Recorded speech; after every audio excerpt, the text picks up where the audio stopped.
ॐ श्रीगणेशाय नमः। अथ श्री पंचमुखी हनुमत् कवच विनियोगः। ॐ अस्य श्री पंचमुखी हनुमत् कवच स्तोत्र मंत्रस्य ब्रह्मा ऋषिः गायत्री छन्दः श्री हनुमान् देवता राम बीजा मां शक्तिः चन्द्रः कीलका। ॐ ह्रौं कवचाय हों ॐ ह्रौं अस्त्राय फट् ॐ हरिमर्कटमर्कटाय स्वाहा। ॐ नमो भगवते पंचवदनाय पूर्वकपिमुखाय सकलशत्रुसंहारणाय स्वाहा। ॐ नमो भगवते पंचवदनाय दक्षिणमुखाय करालवदनाय नरसिंहाय सकलभूतप्रमथनाय स्वाहा। ॐ नमो भगवते पंचवदनाय पश्चिममुखाय गरुडाननाय सकलविषहराय स्वाहा। ॐ नमो भगवते पंचवदनाय उत्तरमुखाय आदिवराहाय सकलसम्पत्कराय स्वाहा।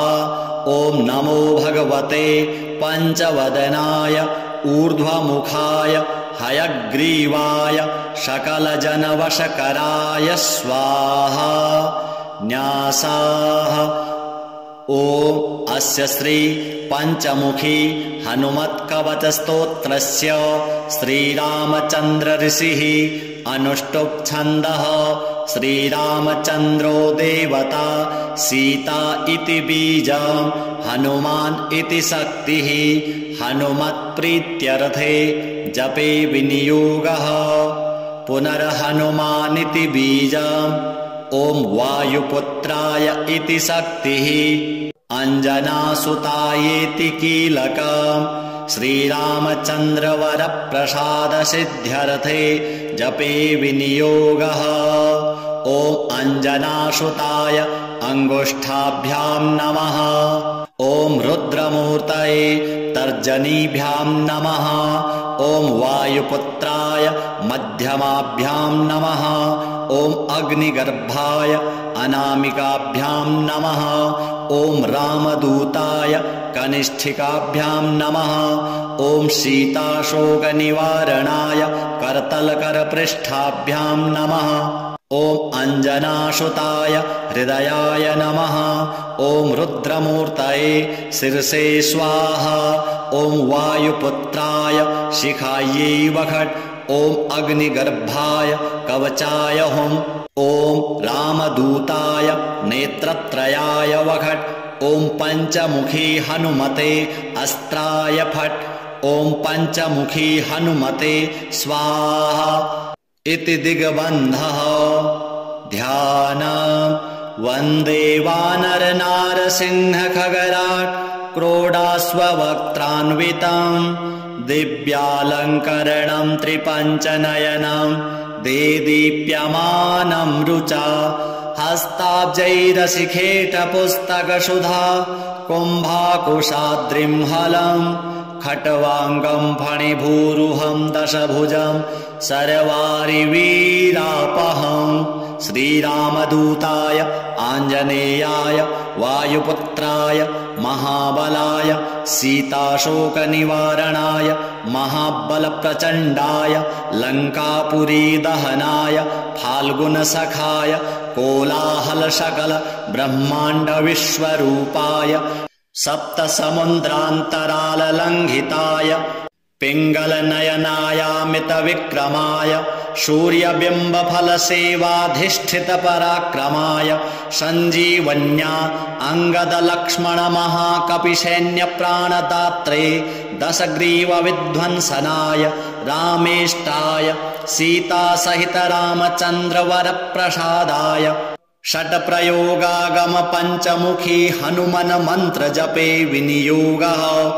ॐ हरिमर्कटमर्कटाय स्वाहा ॐ हरिमर्कटमर्कटाय वं वं वं वं वं वोखट स्वाहा ॐ हरिमर्कटमर्कटाय फं फं फं फं फं फट् स्वाहा ॐ हरिमर्कटमर्कटाय खं खं खं खं खं मारणाय स्वाहा ॐ हरिमर्कटमर्कटाय ठं ठं ठं ठं ठं स्तम्भनाय स्वाहा ॐ हरिमर्कटमर्कटाय डं डं डं डं डं आकर्षणाय सकलसम्पत्कराय पञ्चमुखी वीरहनुमते स्वाहा ॐ ढं ढं ढं ढं ढं कूर्ममूर्तये पञ्चमुखी हनुमते परयन्त्रतन्त्रोच्चाटनाय स्वाहा कं खं गं घं ngं चं छं जं झं यं टं ठं डं ढं णं तं थं दं धं नं पं फं बं भं मं यं रं लं वं शं शं सं हं क्षं स्वाहा इति दिग्बन्धा ॐ पूर्वकपिमुखाय पञ्चमुखी हनुमते ठं ठं ठं ठं ठं सकलशत्रुसंहारणाय स्वाहा ॐ दक्षिणमुखाय पञ्चमुखी हनुमते करालवदनाय नरसिंहाय ह्रां ह्रां ह्रां ह्रां ह्रां सकलभूतप्रेतदमनाय स्वाहा ॐ पश्चिममुखाय गरुडासनाय पञ्चमुखी वीरहनुमते मं मं मं मं मं सकलविषहराय स्वाहा ॐ उत्तरमुखे आदिवराहाय लं लं लं लं लं लं नृसिंहाय नीलकण्ठाय पञ्चमुखी हनुमते स्वाहा ॐ अञ्जनासुताय वायुपुत्राय महाबलाय रामेष्टफाल्गुनसखाय सीताशोकनिवारणाय लक्ष्मणप्राणरक्षकाय कपिसैन्यप्रकाशाय दशग्रीवाभिमानदहनाय श्रीरामचन्द्रवरप्रसादकाय महावीर्याय प्रथमब्रह्माण्डनायकाय पञ्चमुखी हनुमते भूतप्रेतपिशाच ब्रह्मराक्षस शाकिनी डाकिनी अंतरिक्ष गृहपरयन्त्र परतन्त्र सर्वग्रहोच्चाटनाय सकलशत्रुसंहारणाय पञ्चमुखी हनुमद्वरप्रसादाय सर्वरक्षकाय जं जं जं जं जं स्वाहा पठित्वेदं तु कवचं महान्तं कवचं पठेत् एकवारं पठेन्नित्यं सर्वशत्रुनिवारणं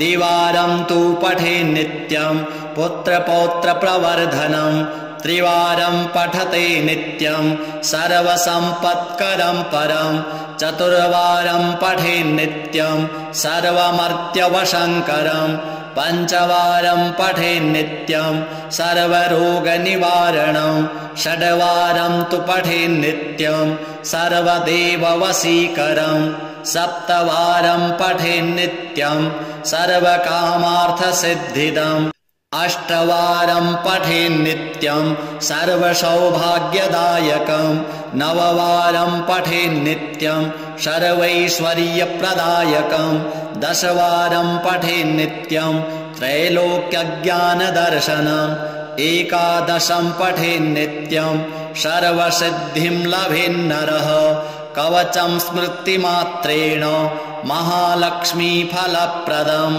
तस्माच्च प्रयता भाव्यं कार्यं हनुमतः प्रियं श्रीहनुमद्देवार्पणमस्तु। ॐ अस्य श्री पञ्चमुखी हनुमत् कवचस्तोत्रमन्त्रस्य ब्रह्मा ऋषिः गायत्री छन्दः श्रीहनुमान् देवता राम बीजा मां शक्तिः चन्द्रः कीलका ॐ ह्रौं कवचाय हों ॐ ह्रौं अस्त्राय फट् ॐ हरिमर्कटमर्कटाय स्वाहा ॐ नमो भगवते पञ्चवदनाय पूर्वकपिमुखाय सकलशत्रुसंहारणाय स्वाहा ॐ नमो भगवते पञ्चवदनाय दक्षिणमुखाय करालवदनाय नरसिंहाय सकलभूतप्रमथनाय स्वाहा। ॐ नमो भगवते पञ्चवदनाय पश्चिममुखाय गरुडाननाय सकलविषहराय स्वाहा। ॐ नमो भगवते पञ्चवदनाय उत्तरमुखाय आदिवराहाय सकलसम्पत्कराय स्वाहा। ॐ नमो भगवते पञ्चवदनाय ऊर्ध्वमुखाय हयग्रीवाय सकलजनवशकराय स्वाहा। न्यासाः। ॐ अस्य श्री पञ्चमुखी हनुमत्कवचस्तोत्रस्य श्रीरामचन्द्र ऋषिः अनुष्टुप् छन्दः। श्रीरामचन्द्रो देवता सीता इति बीजं हनुमान् इति शक्तिः हनुमत्प्रीत्यर्थे जपे विनियोगः। पुनर्हनुमानिति बीजम् ॐ वायुपुत्राय इति शक्तिः अञ्जनासुतायेति कीलकम् श्रीरामचन्द्रवरप्रसादसिद्ध्यर्थे जपे विनियोगः। ॐ अञ्जनासुताय अङ्गुष्ठाभ्यां नमः। ॐ रुद्रमूर्तये तर्जनीभ्यां नमः। ॐ वायुपुत्राय मध्यमाभ्यां नमः। ॐ अग्निगर्भाय अनामिकाभ्यां नमः। ॐ रामदूताय कनिष्ठिकाभ्यां नमः। ॐ सीताशोकनिवारणाय करतलकरपृष्ठाभ्यां नमः। ॐ अञ्जनासुताय हृदयाय नमः। ॐ रुद्रमूर्तये शिरसे स्वाहा। ॐ वायुपुत्राय शिखायै वषट्। ॐ अग्निगर्भाय कवचाय हुम्। ॐ रामदूताय नेत्रत्रयाय वषट्। ॐ पञ्चमुखी हनुमते अस्त्राय फट्। ॐ पञ्चमुखी हनुमते स्वाहा इति दिग्बन्धः। ध्यानम्। वन्दे वानरनारसिंहखगराट् क्रोडास्ववक्त्रान्वितम् दिव्यालङ्करणं त्रिपञ्चनयनं देदीप्यमानं रुचा हस्ताब्जैरशिखेटपुस्तकसुधा कुम्भाकुशाद्रिं हलं खट्वाङ्गं फणिभूरुहं दशभुजं सर्वारिवीरापहम्। श्रीरामदूताय आञ्जनेयाय वायुपुत्राय महाबलाय सीताशोकनिवारणाय महाबलप्रचण्डाय लङ्कापुरीदहनाय फाल्गुनसखाय कोलाहलसकल ब्रह्माण्डविश्वरूपाय सप्तसमुद्रान्तराललङ्घिताय पिङ्गलनयनायामितविक्रमाय सूर्यबिम्बफलसेवाधिष्ठितपराक्रमाय सञ्जीवन्या अङ्गदलक्ष्मणमहाकपिसैन्यप्राणदात्रे दशग्रीवविध्वंसनाय रामेष्टाय सीतासहितरामचन्द्रवरप्रसादाय षट्प्रयोगागम पञ्चमुखी हनुमन् मन्त्रजपे विनियोगः। ॐ हरिमर्कटमर्कटाय स्वाहा। ॐ हरिमर्कटमर्कटाय वं वं वं वं वं वोखट् स्वाहा। ॐ हरिमर्कटमर्कटाय फं फं फं फं फं फट् स्वाहा। ॐ हरिमर्कटमर्कटाय खं खं खं खं खं मारणाय स्वाहा।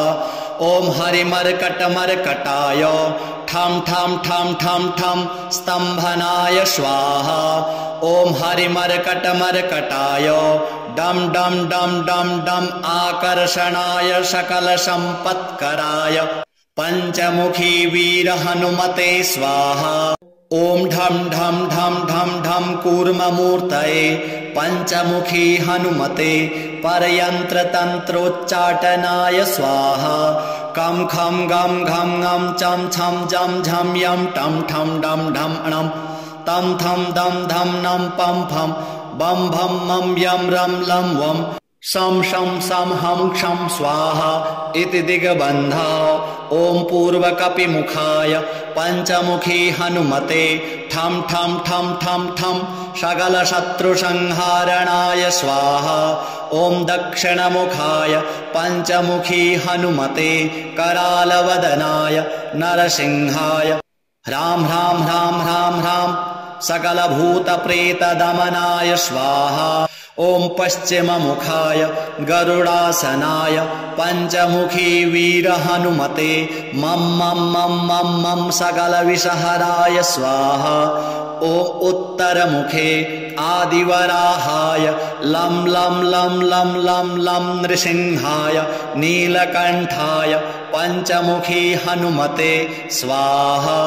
ॐ अञ्जनासुताय वायुपुत्राय महाबलाय रामेष्टफाल्गुनसखाय सीताशोकनिवारणाय लक्ष्मणप्राणरक्षकाय कपिसैन्यप्रकाशाय दशग्रीवाभिमानदहनाय श्रीरामचन्द्रवरप्रसादकाय महावीर्याय प्रथमब्रह्माण्डनायकाय पञ्चमुखी हनुमते भूतप्रेतपिशाच ब्रह्मराक्षस शाकिनी डाकिनी अंतरिक्ष गृहपरयन्त्र परतंत्र सर्वग्रहोच्चाटनाय सकलशत्रुसंहारणाय पञ्चमुखी हनुमद्वरप्रसादाय सर्वरक्षकाय जं जं जं जं जं स्वाहा।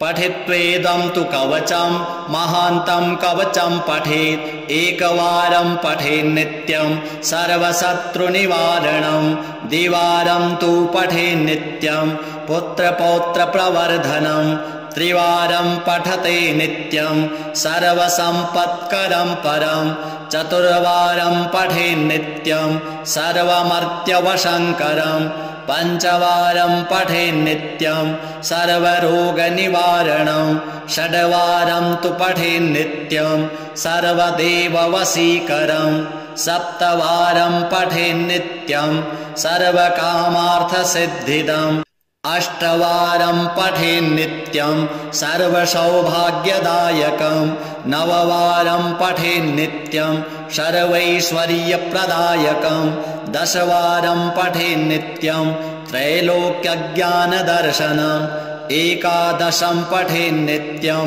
सर्वसिद्धिं लभेन्नरः कवचं स्मृतिमात्रेण महालक्ष्मीफलप्रदम् तस्माच्च प्रयता भाव्यं कार्यं हनुमतः प्रियं श्रीहनुमद्देवार्पणमस्तु। ॐ अस्य श्री पञ्चमुखी हनुमत् कवचस्तोत्रमन्त्रस्य ब्रह्मा ऋषिः गायत्री छन्दः श्रीहनुमान् देवता राम बीजा मां शक्तिः चन्द्रः कीलका ॐ ह्रौं कवचाय होम् ॐ ह्रौं अस्त्राय फट् ॐ हरिमर्कटमर्कटाय स्वाहा। ॐ नमो भगवते पञ्चवदनाय पूर्वकपिमुखाय सकलशत्रुसंहारणाय स्वाहा। ॐ नमो भगवते पञ्चवदनाय दक्षिणमुखाय करालवदनाय नरसिंहाय सकलभूतप्रमथनाय स्वाहा। ॐ नमो भगवते पञ्चवदनाय पश्चिममुखाय गरुडाननाय सकलविषहराय स्वाहा। ॐ नमो भगवते पञ्चवदनाय उत्तरमुखाय आदिवराहाय सकलसम्पत्कराय स्वाहा। ॐ नमो भगवते पञ्चवदनाय ऊर्ध्वमुखाय हयग्रीवाय सकलजनवशकराय स्वाहा।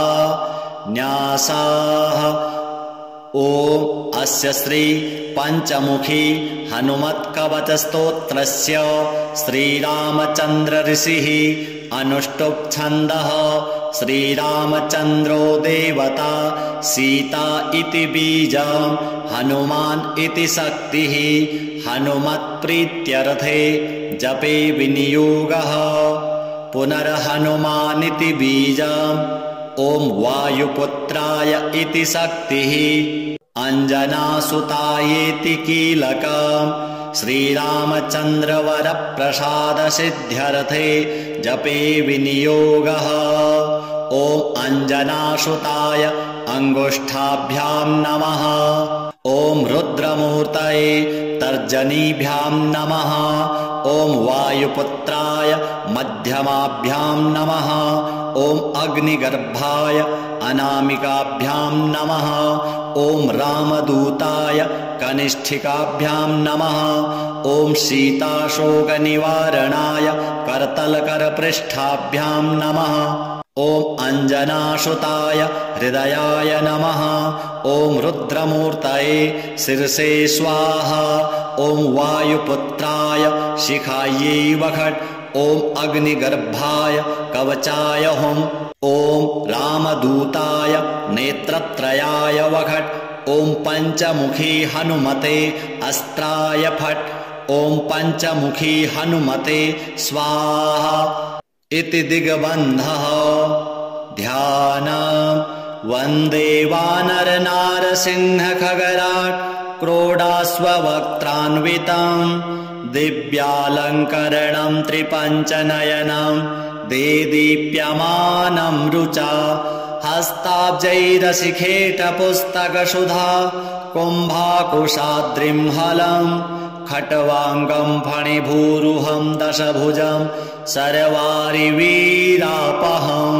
श्रीरामदूताय आञ्जनेयाय वायुपुत्राय महाबलाय सीताशोकनिवारणाय महाबलप्रचण्डाय लङ्कापुरीदहनाय फाल्गुनसखाय कोलाहलसकल ब्रह्माण्डविश्वरूपाय सप्तसमुद्रान्तराललङ्घिताय पिङ्गलनयनायामितविक्रमाय सूर्यबिम्बफलसेवाधिष्ठितपराक्रमाय सञ्जीवन्या अङ्गदलक्ष्मणमहाकपिसैन्यप्राणदात्रे दशग्रीवविध्वंसनाय रामेष्टाय सीतासहितरामचन्द्रवरप्रसादाय षट्प्रयोगागम पञ्चमुखी हनुमन मन्त्रजपे विनियोगः ॐ हरिमर्कटमर्कटाय स्वाहा ॐ हरिमर्कटमर्कटाय वं वं वं वं वं वोखट् स्वाहा ॐ हरिमर्कटमर्कटाय फं फं फं फं फं फट् स्वाहा ॐ हरिमर्कटमर्कटाय खं खं खं खं खं मारणाय स्वाहा ॐ हरिमर्कटमर्कटाय ठं ठं ठं ठं ठं स्तम्भनाय स्वाहा ॐ हरिमर्कटमर्कटाय डं डं डं डं डं आकर्षणाय सकलसम्पत्कराय पञ्चमुखी वीरहनुमते स्वाहा ॐ ढं ढं ढं ढं ढं कूर्ममूर्तये पञ्चमुखी हनुमते परयन्त्रतन्त्रोच्चाटनाय स्वाहा कं खं गं घं ngं चं छं जं झं यं टं ठं डं ढं णं तं थं दं धं नं पं फं बं भं मं यं रं लं वं शं शं सं हं क्षं स्वाहा इति दिग्बन्धः ॐ पूर्वकपिमुखाय पञ्चमुखी हनुमते ठं ठं ठं ठं ठं सकलशत्रुसंहारणाय स्वाहा ॐ दक्षिणमुखाय पञ्चमुखी हनुमते करालवदनाय नरसिंहाय ह्रां ह्रां ह्रां ह्रां ह्रां सकलभूतप्रेतदमनाय स्वाहा ॐ पश्चिममुखाय गरुडासनाय पञ्चमुखी वीरहनुमते मं मं मं मं मं सकलविषहराय स्वाहा ॐ उत्तरमुखे आदिवराहाय लं लं लं लं लं लं नृसिंहाय नीलकण्ठाय पञ्चमुखी हनुमते स्वाहा। ॐ अञ्जनासुताय वायुपुत्राय महाबलाय रामेष्टफाल्गुनशखाय सीताशोकनिवारणाय लक्ष्मणप्राणरक्षकाय कपिसैन्यप्रकाशाय दशग्रीवाभिमानदहनाय श्रीरामचन्द्रवरप्रसादकाय महावीर्याय प्रथमब्रह्माण्डनायकाय पञ्चमुखी हनुमते भूतप्रेतपिशाच ब्रह्मराक्षस शाकिनी डाकिनी अंतरिक्ष गृहपरयंत्र परतंत्र सर्वग्रहोच्चाटनाय सकलशत्रुसंहारणाय पञ्चमुखी हनुमद्वरप्रसादाय सर्वरक्षकाय जं जं जं जं जं स्वाहा। पठित्वेदं तु कवचं महान्तं कवचं पठेत् एकवारं पठेन् नित्यं सर्वशत्रुनिवारणं द्विवारं तु पठेन् नित्यं पुत्रपौत्रप्रवर्धनं त्रिवारं पठते नित्यं सर्वसम्पत्करं परं चतुर्वारं पठेन् नित्यं सर्वमर्त्यवशङ्करं पञ्चवारं पठेन् नित्यं सर्वरोगनिवारणं षड्वारं तु पठेन् नित्यं सर्वदेववशीकरं सप्तवारं पठेन् नित्यं सर्वकामार्थसिद्धिदम् अष्टवारं पठेन् नित्यं सर्वसौभाग्यदायकं नववारं पठेन् नित्यं सर्वैश्वर्यप्रदायकं दशवारं पठेन् नित्यं त्रैलोक्यज्ञानदर्शनम् एकादशं पठेन् नित्यं सर्वसिद्धिं लभेन्नरः कवचं स्मृतिमात्रेण महालक्ष्मीफलप्रदम् तस्माच्च प्रयता भाव्यं कार्यं हनुमतः प्रियं श्री हनुमद्देवार्पणमस्तु। ॐ अस्य श्री पञ्चमुखी हनुमत् कवचस्तोत्रमन्त्रस्य ब्रह्मा ऋषिः गायत्री छन्दः श्री हनुमान् देवता राम बीजा मां शक्तिः चन्द्रः कीलका ॐ ह्रौं कवचाय हों ॐ ह्रौं अस्त्राय फट् ॐ हरिमर्कटमर्कटाय स्वाहा। ॐ नमो भगवते पञ्चवदनाय पूर्वकपिमुखाय सकलशत्रुसंहारणाय स्वाहा। ॐ नमो भगवते पञ्चवदनाय दक्षिणमुखाय करालवदनाय नरसिंहाय सकलभूतप्रमथनाय स्वाहा। ॐ नमो भगवते पञ्चवदनाय पश्चिममुखाय गरुडाननाय सकलविषहराय स्वाहा। ॐ नमो भगवते पञ्चवदनाय उत्तरमुखाय आदिवराहाय सकलसम्पत्कराय स्वाहा। ॐ नमो भगवते पञ्चवदनाय ऊर्ध्वमुखाय हयग्रीवाय सकलजनवशकराय स्वाहा। न्यासाः। ॐ अस्य श्री पञ्चमुखी हनुमत्कवचस्तोत्रस्य श्रीरामचन्द्र ऋषिः अनुष्टुप् छन्दः श्रीरामचन्द्रो देवता सीता इति बीजं हनुमान् इति शक्तिः हनुमत्प्रीत्यर्थे जपे विनियोगः पुनर्हनुमानिति बीजम् ॐ वायुपुत्राय इति शक्तिः अञ्जनासुतायेति कीलकम् श्रीरामचन्द्रवरप्रसादसिद्ध्यर्थे जपे विनियोगः ॐ अञ्जनासुताय अङ्गुष्ठाभ्यां नमः ॐ रुद्रमूर्तये तर्जनीभ्यां नमः ॐ वायुपुत्राय मध्यमाभ्यां नमः ॐ अग्निगर्भाय अनामिकाभ्यां नमः ॐ रामदूताय कनिष्ठिकाभ्यां नमः। ॐ सीताशोकनिवारणाय करतलकरपृष्ठाभ्यां नमः। ॐ अञ्जनासुताय हृदयाय नमः। ॐ रुद्रमूर्तये शिरसे स्वाहा। ॐ वायुपुत्राय शिखायै वषट्। ॐ अग्निगर्भाय कवचाय हुम्। ॐ रामदूताय नेत्रत्रयाय वषट्। ॐ पञ्चमुखी हनुमते अस्त्राय फट्। ॐ पञ्चमुखी हनुमते स्वाहा इति दिग्बन्धः। ध्यानम् वन्दे वानरनारसिंहखगराट् क्रोडास्ववक्त्रान्वितम् दिव्यालङ्करणं त्रिपञ्चनयनं देदीप्यमानं रुचा हस्ताब्जैरशिखेटपुस्तकसुधा कुम्भाकुशाद्रिं हलम् खट्वाङ्गं फणिभूरुहं दशभुजं सर्वारिवीरापहम्। श्रीरामदूताय आञ्जनेयाय वायुपुत्राय महाबलाय सीताशोकनिवारणाय महाबलप्रचण्डाय लङ्कापुरीदहनाय फाल्गुनसखाय कोलाहलसकल ब्रह्माण्डविश्वरूपाय सप्तसमुद्रान्तराललङ्घिताय पिङ्गलनयनायामितविक्रमाय सूर्यबिम्बफलसेवाधिष्ठितपराक्रमाय सञ्जीवन्या अङ्गदलक्ष्मणमहाकपिसैन्यप्राणदात्रे दशग्रीवविध्वंसनाय रामेष्टाय सीतासहितरामचन्द्रवरप्रसादाय षट्प्रयोगागम पञ्चमुखी हनुमन् मन्त्रजपे विनियोगः। ॐ हरिमर्कटमर्कटाय स्वाहा।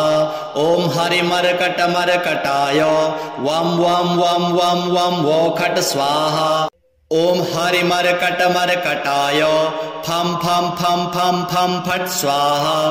ॐ हरिमर्कटमर्कटाय खं खं खं खं खं मारणाय स्वाहा। ॐ हरिमर्कटमर्कटाय ठं ठं ठं ठं ठं स्तम्भनाय स्वाहा। ॐ हरिमर्कटमर्कटाय डं डं डं डं डं आकर्षणाय सकलसम्पत्कराय पञ्चमुखी वीरहनुमते स्वाहा। ॐ ढं ढं ढं ढं ढं कूर्ममूर्तये पञ्चमुखी हनुमते परयन्त्रतन्त्रोच्चाटनाय स्वाहा। कं खं गं घं ngं चं छं जं झं यं टं ठं डं ढं णं तं थं दं धं नं पं फं बं भं मं यं रं लं वं शं शं सं हं क्षं स्वाहा इति दिग्बन्धः। ॐ पूर्वकपिमुखाय पञ्चमुखी हनुमते ठं ठं ठं ठं ठं सकलशत्रुसंहारणाय स्वाहा।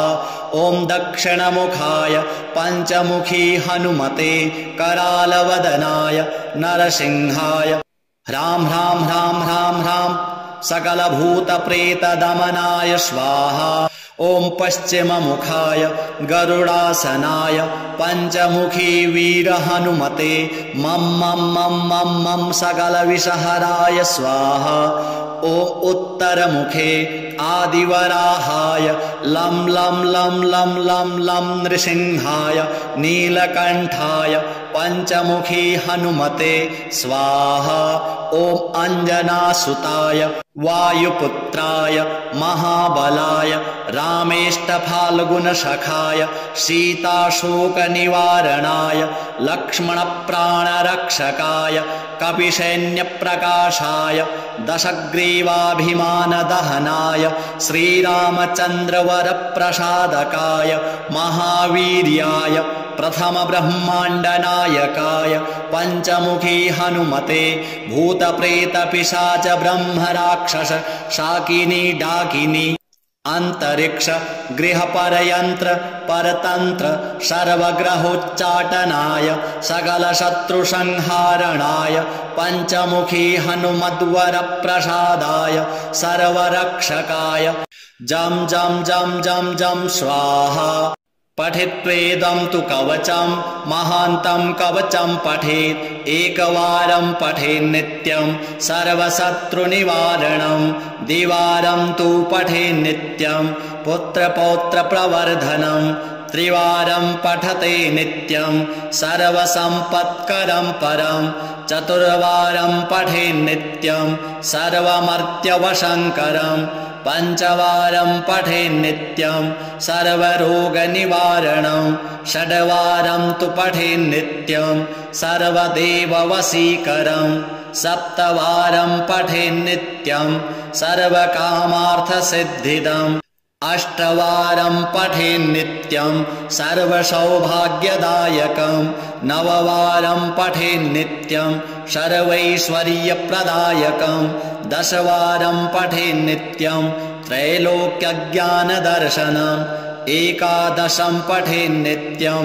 सर्वसिद्धिं लभेन्नरः कवचं स्मृतिमात्रेण महालक्ष्मीफलप्रदम् तस्माच्च प्रयता भाव्यं कार्यं हनुमतः प्रियं श्रीहनुमद्देवार्पणमस्तु।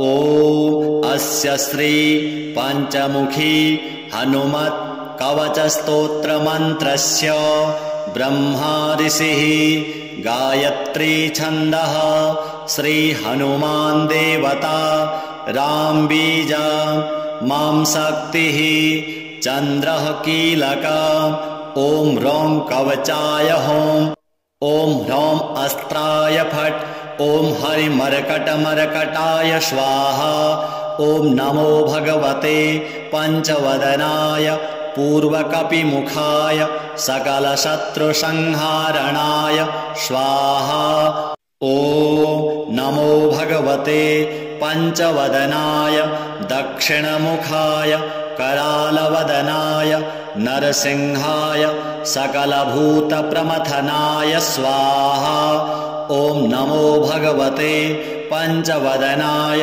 पश्चिममुखाय गरुडाननाय सकलविषहराय स्वाहा ॐ नमो भगवते पञ्चवदनाय उत्तरमुखाय आदिवराहाय सकलसम्पत्कराय स्वाहा ॐ नमो भगवते पञ्चवदनाय ऊर्ध्वमुखाय हयग्रीवाय सकलजनवशकराय स्वाहा न्यासाः ॐ अस्य श्री पञ्चमुखी हनुमत्कवचस्तोत्रस्य श्रीरामचन्द्र ऋषिः अनुष्टुप् छन्दः श्रीरामचन्द्रो देवता सीता इति बीजं हनुमान् इति शक्तिः हनुमत्प्रीत्यर्थे जपे विनियोगः पुनर्हनुमानिति बीजम् ॐ वायुपुत्राय इति शक्तिः अञ्जनासुतायेति कीलकम् श्रीरामचन्द्रवरप्रसादसिद्ध्यर्थे जपे विनियोगः ॐ अञ्जनासुताय अङ्गुष्ठाभ्यां नमः ॐ रुद्रमूर्तये तर्जनीभ्यां नमः ॐ वायुपुत्राय मध्यमाभ्यां नमः ॐ अग्निगर्भाय अनामिकाभ्यां नमः ॐ रामदूताय कनिष्ठिकाभ्यां नमः ॐ सीताशोकनिवारणाय करतलकरपृष्ठाभ्यां नमः ॐ अञ्जनासुताय हृदयाय नमः ॐ रुद्रमूर्तये शिरसे स्वाहा ॐ वायुपुत्राय शिखायै वखट् ॐ अग्निगर्भाय कवचाय हुं ॐ रामदूताय नेत्रत्रयाय वखट् ॐ पञ्चमुखी हनुमते अस्त्राय फट् ॐ पञ्चमुखी हनुमते स्वाहा इति दिग्बन्धः ध्यानम् वन्दे वानरनारसिंहखगराट् क्रोडास्ववक्त्रान्वितम् दिव्यालङ्करणं त्रिपञ्चनयनं देदीप्यमानं रुचा हस्ताब्जैरशिखेटपुस्तकसुधा कुम्भाकुशाद्रिं हलं खट्वाङ्गं फणिभूरुहं दशभुजं सर्वारिवीरापहं श्रीरामदूताय आञ्जनेयाय वायुपुत्राय महाबलाय सीताशोकनिवारणाय महाबलप्रचण्डाय लङ्कापुरीदहनाय फाल्गुनसखाय कोलाहलसकल ब्रह्माण्डविश्वरूपाय सप्तसमुद्रान्तराललङ्घिताय पिङ्गलनयनायामितविक्रमाय सूर्यबिम्बफलसेवाधिष्ठितपराक्रमाय सञ्जीवन्या अङ्गदलक्ष्मणमहाकपिसैन्यप्राणदात्रे दशग्रीवविध्वंसनाय रामेष्टाय सीतासहितरामचन्द्रवरप्रसादाय षट्प्रयोगागम पञ्चमुखी हनुमन् मन्त्रजपे विनियोगः। ॐ हरिमर्कटमर्कटाय स्वाहा। ॐ हरिमर्कटमर्कटाय वं वं वं वं वं वोखट् स्वाहा। ॐ हरिमर्कटमर्कटाय फं फं फं फं फं फट् स्वाहा। ॐ हरिमर्कटमर्कटाय खं खं खं खं खं मारणाय स्वाहा। ॐ हरिमर्कटमर्कटाय ठं ठं ठं ठं ठं स्तम्भनाय स्वाहा। ॐ हरिमर्कटमर्कटाय डं डं डं डं डं आकर्षणाय सकलसम्पत्कराय पञ्चमुखी वीरहनुमते स्वाहा। ॐ ढं ढं ढं ढं ढं कूर्ममूर्तये पञ्चमुखी हनुमते परयन्त्रतन्त्रोच्चाटनाय स्वाहा। कं खं गं घं ngं चं छं जं झं यं टं ठं डं ढं णं तं थं दं धं नं पं फं बं भं मं यं रं लं वं शं शं सं हं क्षं स्वाहा इति दिग्बन्धः। ॐ पूर्वकपिमुखाय पञ्चमुखी हनुमते ठं ठं ठं ठं ठं सकलशत्रुसंहारणाय स्वाहा।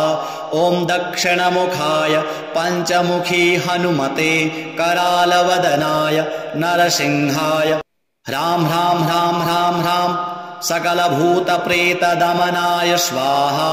ॐ पश्चिममुखाय गरुडासनाय पञ्चमुखी वीरहनुमते मं मं मं मं मं सकलविषहराय स्वाहा। ॐ उत्तरमुखे आदिवराहाय लं लं लं लं लं लं नृसिंहाय नीलकण्ठाय पञ्चमुखी हनुमते स्वाहा।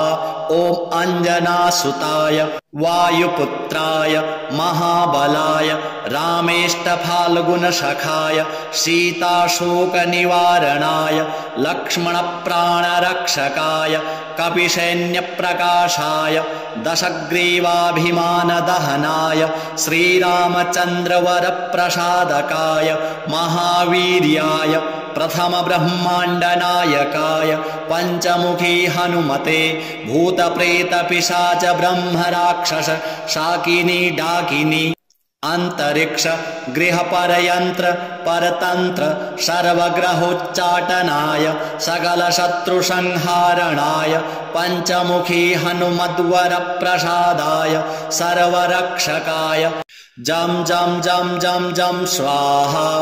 पठित्वेदं तु कवचं महान्तं कवचं पठेत् एकवारं पठेन्नित्यं सर्वशत्रुनिवारणं द्विवारं तु पठेन्नित्यं पुत्रपौत्रप्रवर्धनं त्रिवारं पठते नित्यं सर्वसम्पत्करं परं चतुर्वारं पठेन्नित्यं सर्वमर्त्यवशङ्करं पञ्चवारं पठेन्नित्यं सर्वरोगनिवारणं षड्वारं तु पठेन्नित्यं सर्वदेववशीकरं सप्तवारं पठेन्नित्यं सर्वकामार्थसिद्धिदम् अष्टवारं पठेन्नित्यं सर्वसौभाग्यदायकं नववारं पठेन्नित्यं सर्वैश्वर्यप्रदायकं दशवारं पठेन्नित्यं त्रैलोक्यज्ञानदर्शनम् एकादशं पठेन्नित्यं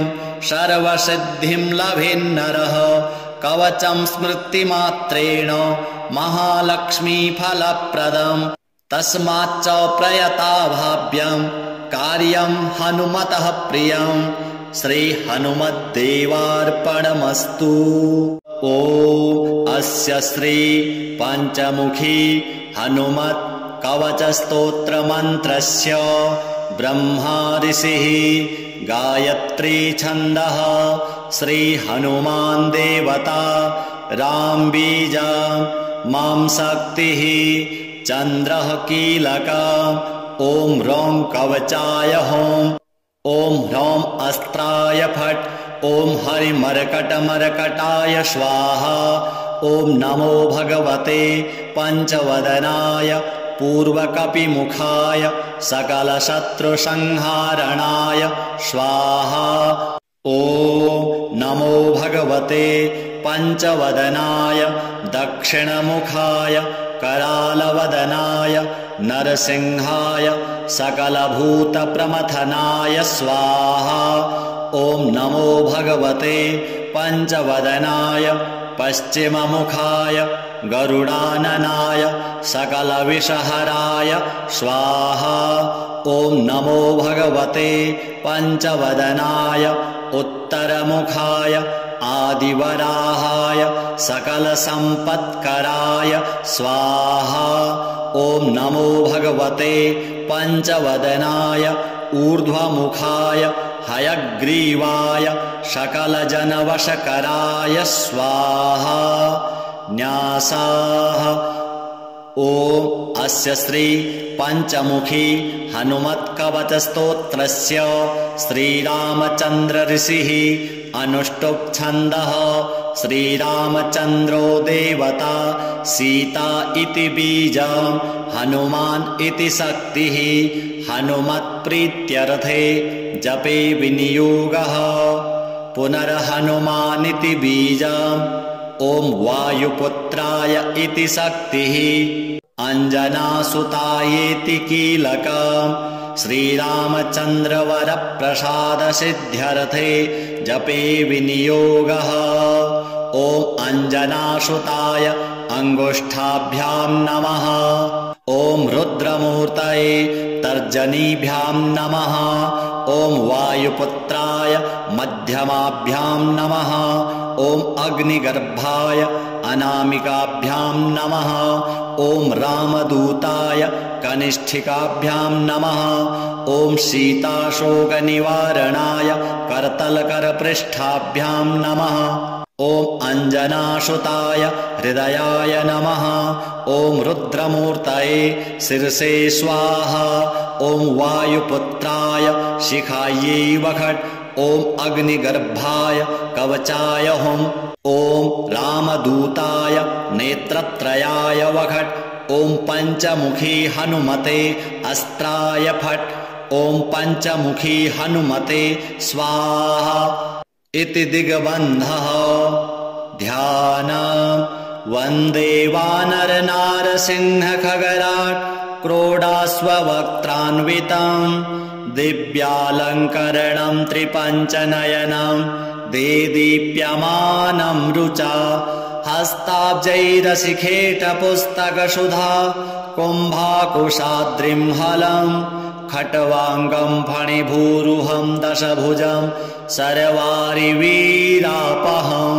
श्रीरामदूताय आञ्जनेयाय वायुपुत्राय महाबलाय सीताशोकनिवारणाय महाबलप्रचण्डाय लङ्कापुरीदहनाय फाल्गुनसखाय कोलाहलसकल ब्रह्माण्डविश्वरूपाय सप्तसमुद्रान्तराललङ्घिताय पिङ्गलनयनायामितविक्रमाय सूर्यबिम्बफलसेवाधिष्ठितपराक्रमाय सञ्जीवन्या अङ्गदलक्ष्मणमहाकपिसैन्यप्राणदात्रे दशग्रीवविध्वंसनाय रामेष्टाय सीतासहितरामचन्द्रवरप्रसादाय षट्प्रयोगागमपञ्चमुखी हनुमन्मन्त्रजपे विनियोगः ॐ हरिमर्कटमर्कटाय स्वाहा ॐ हरिमर्कटमर्कटाय वं वं वं वं वं वोखट स्वाहा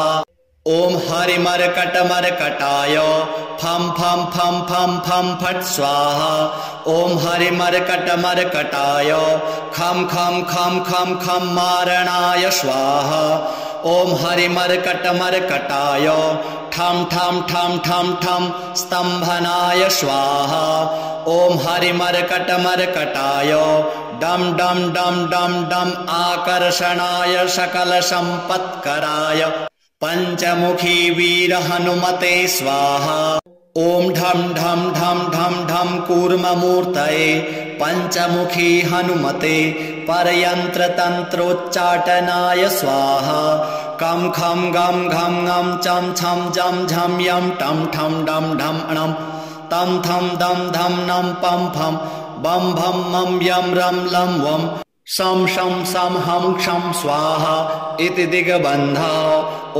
पूर्वकपिमुखाय पञ्चमुखी हनुमते ठं ठं ठं ठं ठं सकलशत्रुसंहारणाय स्वाहा ॐ दक्षिणमुखाय पञ्चमुखी हनुमते करालवदनाय नरसिंहाय ह्रां ह्रां ह्रां ह्रां ह्रां सकलभूतप्रेतदमनाय स्वाहा ॐ पश्चिममुखाय गरुडासनाय पञ्चमुखी वीर हनुमते मं मं मं मं मं सकलविषहराय स्वाहा ॐ उत्तरमुखे आदिवराहाय लं लं लं लं लं लं नृसिंहाय नीलकण्ठाय पञ्चमुखी हनुमते स्वाहा ॐ अञ्जनासुताय वायुपुत्राय महाबलाय रामेष्टफाल्गुनसखाय सीताशोकनिवारणाय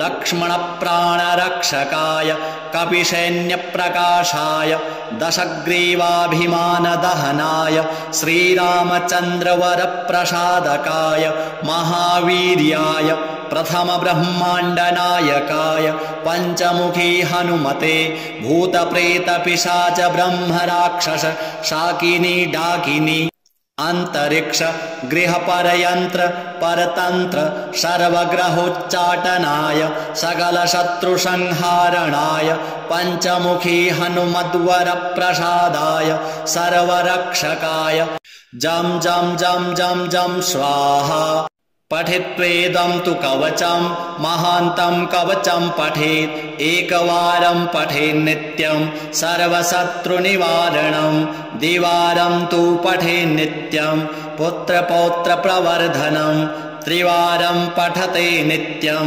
सर्वसम्पत्करं परं चतुर्वारं पठेन्नित्यं सर्वमर्त्यवशङ्करं पञ्चवारं पठेन्नित्यं सर्वरोगनिवारणं षड्वारं तु पठेन्नित्यं सर्वदेववशीकरं सप्तवारं पठेन्नित्यं सर्वकामार्थसिद्धिदम् अष्टवारं पठेन्नित्यं सर्वसौभाग्यदायकं नववारं पठेन्नित्यं सर्वैश्वर्यप्रदायकं दशवारं पठेन्नित्यं त्रैलोक्यज्ञानदर्शनम् एकादशं पठेन्नित्यं सर्वसिद्धिं लभेन्नरः कवचं स्मृतिमात्रेण महालक्ष्मीफलप्रदम् तस्माच्च प्रयता भाव्यं कार्यं हनुमतः प्रियं श्री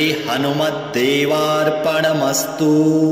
ॐ अस्य श्री पञ्चमुखी हनुमत् कवचस्तोत्रमन्त्रस्य ब्रह्मा ऋषिः गायत्री छन्दः श्री हनुमान् देवता राम बीजा मां शक्तिः चन्द्रः कीलका ॐ ह्रौं कवचाय हों ॐ ह्रौं अस्त्राय फट् ॐ हरिमर्कटमर्कटाय स्वाहा ॐ नमो भगवते पञ्चवदनाय पूर्वकपिमुखाय सकलशत्रुसंहारणाय स्वाहा ॐ नमो भगवते पञ्चवदनाय दक्षिणमुखाय करालवदनाय नरसिंहाय सकलभूतप्रमथनाय स्वाहा।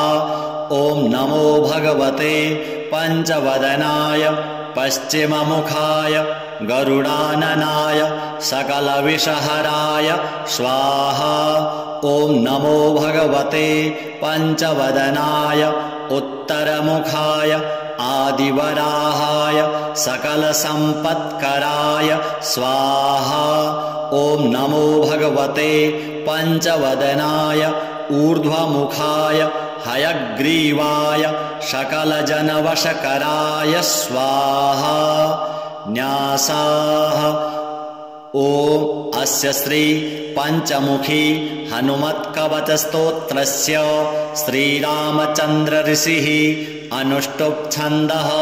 श्रीरामचन्द्रो देवता सीता इति बीजं हनुमान् इति शक्तिः हनुमत्प्रीत्यर्थे जपे विनियोगः।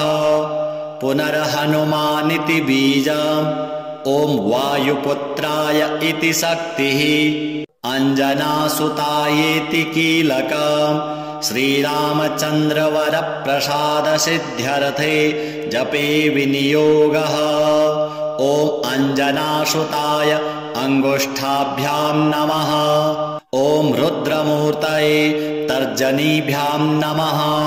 ॐ वायुपुत्राय मध्यमाभ्यां नमः। ॐ अग्निगर्भाय अनामिकाभ्यां नमः। ॐ रामदूताय कनिष्ठिकाभ्यां नमः। ॐ सीताशोकनिवारणाय करतलकरपृष्ठाभ्यां नमः। ॐ अञ्जनासुताय हृदयाय नमः। ॐ रुद्रमूर्तये शिरसे स्वाहा। ॐ वायुपुत्राय शिखायै वषट्। ॐ अग्निगर्भाय कवचाय हुम्। ॐ रामदूताय नेत्रत्रयाय वषट्। ॐ पञ्चमुखी हनुमते अस्त्राय फट्। ॐ पञ्चमुखी हनुमते स्वाहा इति दिग्बन्धः। ध्यानम्। वन्दे वानरनारसिंहखगराट् क्रोडास्ववक्त्रान्वितम् दिव्यालङ्करणं त्रिपञ्चनयनं देदीप्यमानं रुचा हस्ताब्जैरशिखेटपुस्तकसुधा कुम्भाकुशाद्रिं हलं खट्वाङ्गं फणिभूरुहं दशभुजं सर्वारिवीरापहम्। श्रीरामदूताय आञ्जनेयाय वायुपुत्राय महाबलाय सीताशोकनिवारणाय महाबलप्रचण्डाय लङ्कापुरीदहनाय फाल्गुनसखाय कोलाहलसकल ब्रह्माण्डविश्वरूपाय सप्तसमुद्रान्तराललङ्घिताय पिङ्गलनयनायामितविक्रमाय सूर्यबिम्बफलसेवाधिष्ठितपराक्रमाय सञ्जीवन्या अङ्गदलक्ष्मणमहाकपिसैन्यप्राणदात्रे दशग्रीवविध्वंसनाय रामेष्टाय सीतासहितरामचन्द्रवरप्रसादाय षट्प्रयोगागम पञ्चमुखी हनुमन् मन्त्रजपे विनियोगः। ॐ हरिमर्कटमर्कटाय स्वाहा। ॐ हरिमर्कटमर्कटाय वं वं वं वं वं वोखट् स्वाहा। ॐ हरिमर्कटमर्कटाय फं फं फं फं फं फट् स्वाहा। ॐ हरिमर्कटमर्कटाय खं खं खं खं खं मारणाय स्वाहा। ॐ हरिमर्कटमर्कटाय ठं ठं ठं ठं ठं स्तम्भनाय स्वाहा। ॐ हरिमर्कटमर्कटाय डं डं डं डं डं आकर्षणाय सकलसम्पत्कराय पञ्चमुखी वीरहनुमते स्वाहा। ॐ ढं ढं ढं ढं ढं कूर्ममूर्तये पञ्चमुखी हनुमते परयन्त्रतन्त्रोच्चाटनाय स्वाहा। कं खं गं घं ngं चं छं जं झं यं टं ठं डं ढं णं तं थं दं धं नं पं फं बं भं मं यं रं लं वं शं शं सं हं क्षं स्वाहा इति दिग्बन्धः। ॐ पूर्वकपिमुखाय पञ्चमुखी हनुमते ठं ठं ठं ठं ठं सकलशत्रुसंहारणाय स्वाहा। ॐ दक्षिणमुखाय पञ्चमुखी हनुमते करालवदनाय नरसिंहाय ह्रां ह्रां ह्रां ह्रां ह्रां सकलभूतप्रेतदमनाय स्वाहा। ॐ पश्चिममुखाय गरुडासनाय पञ्चमुखी वीरहनुमते मं मं मं मं मं सकलविषहराय स्वाहा। ॐ उत्तरमुखे आदिवराहाय लं लं लं लं लं लं नृसिंहाय नीलकण्ठाय पञ्चमुखी हनुमते स्वाहा। ॐ अञ्जनासुताय वायुपुत्राय महाबलाय रामेष्टफाल्गुनसखाय सीताशोकनिवारणाय लक्ष्मणप्राणरक्षकाय कपिसैन्यप्रकाशाय दशग्रीवाभिमानदहनाय श्रीरामचन्द्रवरप्रसादकाय महावीर्याय प्रथमब्रह्माण्डनायकाय पञ्चमुखी हनुमते भूतप्रेतपिशाच ब्रह्मराक्षस शाकिनी डाकिनी अंतरिक्ष गृहपरयन्त्र परतंत्र सर्वग्रहोच्चाटनाय सकलशत्रुसंहारणाय पञ्चमुखी हनुमद्वरप्रसादाय सर्वरक्षकाय जं जं जं जं जं स्वाहा।